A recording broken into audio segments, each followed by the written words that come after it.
This is Bernard. He's the CEO of Alstom Southern Africa. And as you all know, Alstom in Southern Africa and South Africa is quite a big organization in terms of the extrapolis trains for Prasa with Gabela, as well as a number of other interesting projects in the region. Bernard, thank you very much for joining me. It's so nice to see you out here, although I suppose I could have just driven down the road to say hello. Hi, Philippa. Welcome. Thank you. Do you want to tell me about your feelings on InnoTrans this year after 4 years away? Yeah, it's a very exciting event, and we are super eager to receive all our customers, to be there after 4 years where it did not take place, and show around what are our new technologies, how do we manage new product lines, and what are all innovations we are going to put, or we put around in the last 4 years in the market all over the world. And I think it's quite poignant this year, purely because we haven't had an InnoTrans since Alstom and Bombardier merged. So it's quite interesting to see all the innovations coming together between the two companies. We have become a very large company, so the process of integration has been going for now a year and a half. Mm-hmm. Both companies are bringing through this new Alstom lots of products, but as well a large portfolio of customers as well, with the several hundred projects we have to manage now. It's exciting, and you see the size of Alstom representation here, yes, which is huge, and I think it's at the level of what we have become today as a main player for railways. All right, so when I got here Monday, I went on the Alstom hydrogen train, and that was incredible. In your view, what do you think is the business case for hydrogen, or do you think there's opportunity for hydrogen in South Africa and the Southern African region?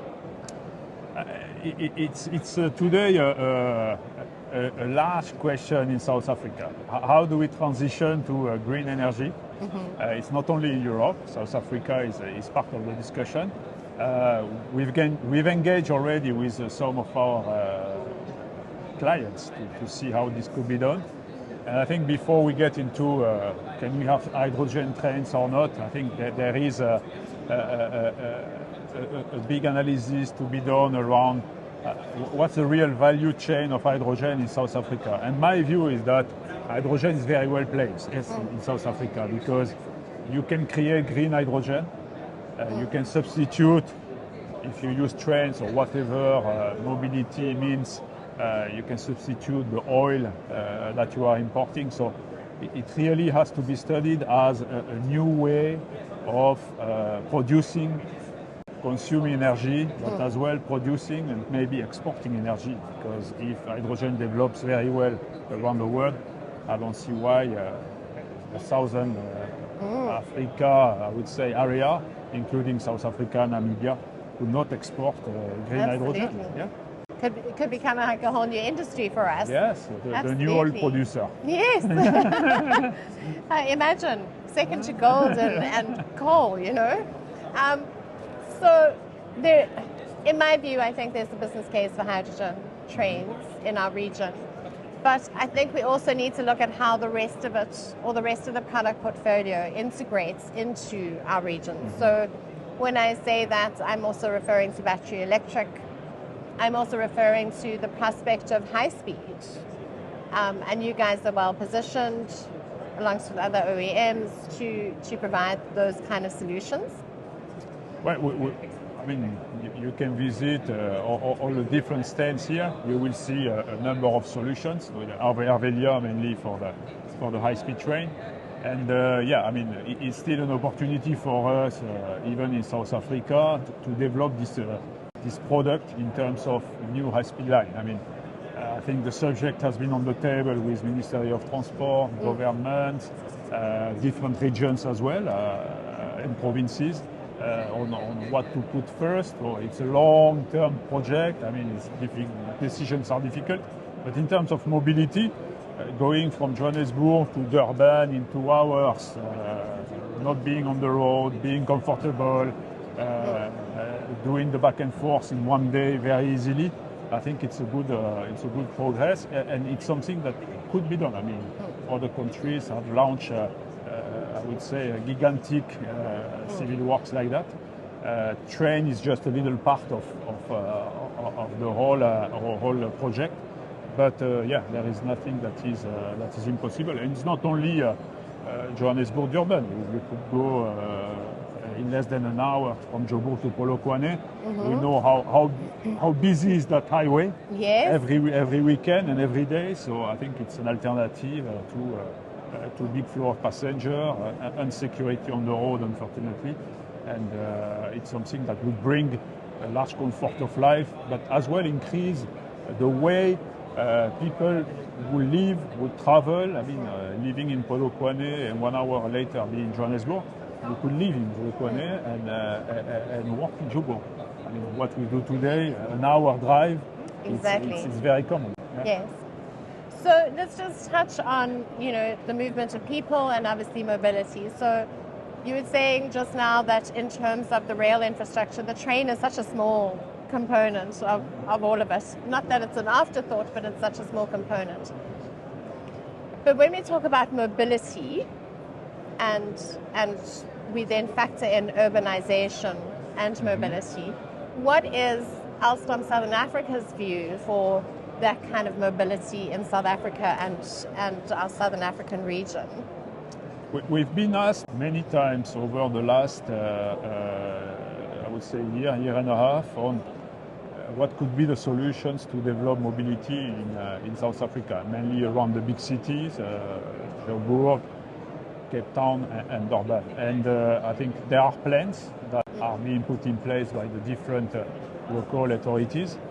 And we can see that it involves, for instance, it could involve the extension of Gautrain, but as well a number of feeders like Lanzeria tram, Waterfall tram.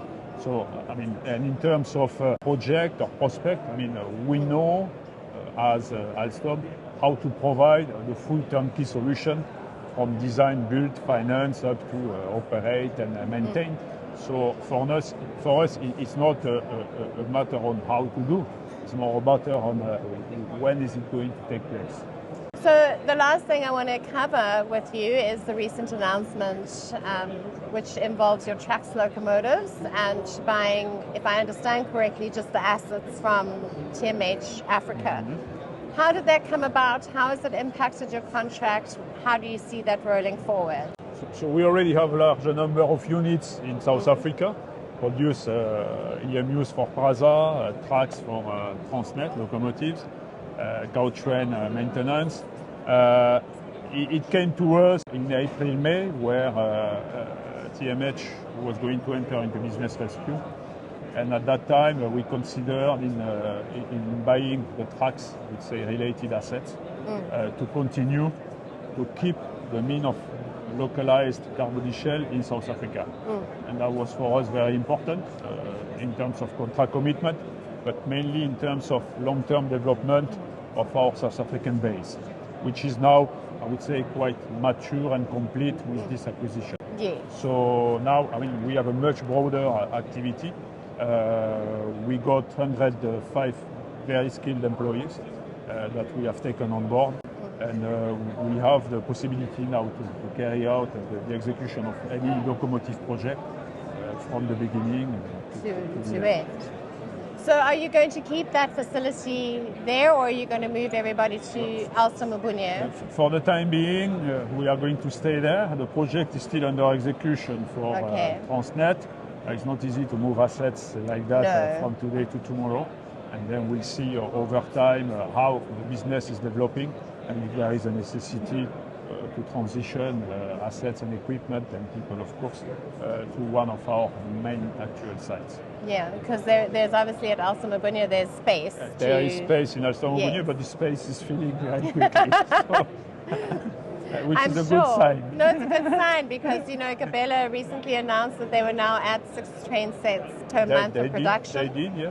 So that will definitely have an impact on what's happening at Bombardier. So Gibela did 6 trains. They did deliver 6 trains last month in August.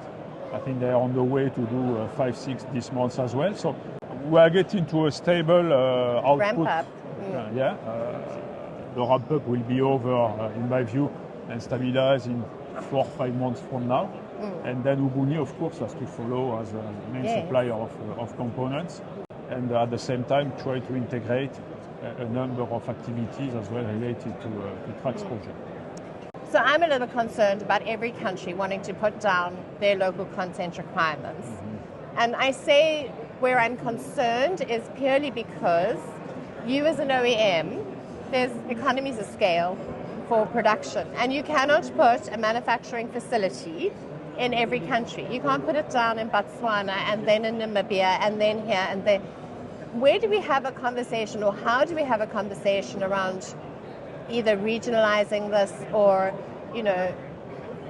getting countries to understand that we're happy to do local content, but in a specific way? What are your thoughts on this? I think we cannot divert investment and go everywhere the client, and we would like to, but it's a matter of quantity. Yes. So you invest for a certain quantity. South Africa is a no-brainer. I mean, Plaza project is a long-term project. The locomotive business is something that will go over time as well for South Africa or the neighbors. So we have to always to put in the equation a long-term view versus a short-term demand. I think specifically in South Africa, I mean, we know that through the African Union, South Africa has been given I would say the responsibility to be one of the main hub of railway for Africa. So I think we have to continue in that way and see how we can help for this to develop for the sake of the country, for the sake of the company as well. Bernard, it was so nice to see you, and thank you so much for your time. And we'll see you back in Africa.